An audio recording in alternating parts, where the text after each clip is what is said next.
begin tonight with a story we first told you about last night, a Brantford woman who has been charged with what police are calling doula fraud.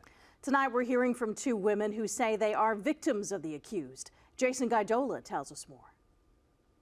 I've been with this family since before I went through this. Even at post-birth, doula Amy Perry works with clients and their babies like little Talia here. And according to the Kitchener birth coach, much goes into the job. Doula support often is very hands-on, supporting a woman's body through those contractions, lactation support, getting dressed and undressed in and out of a shower. Doulas also provide counseling before, during, and after pregnancy. Today, Perry and others say one client broke their trust through virtual sessions last year.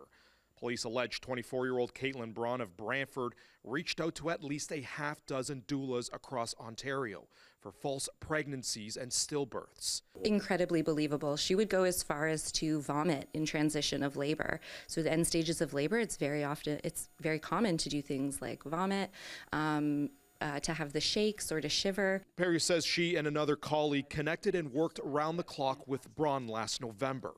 Perry adds Braun claimed to be 32 weeks with child that had no heartbeat and a sexual assault victim.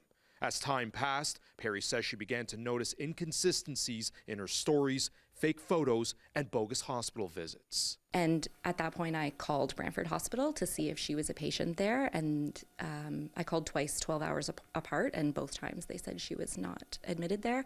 Another woman claiming to work with Braun is Amy SILVA in London, Ontario. Get a lot of doulas who had been impacted, not just locally, but we've got doulas from the East Coast. SILVA says she worked with Braun for a few days last month with a colleague as well.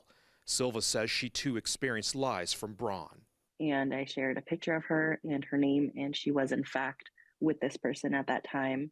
So that was the second time that I had to tell somebody, you don't owe this person anything and you need to get in your car and drive away and stay safe.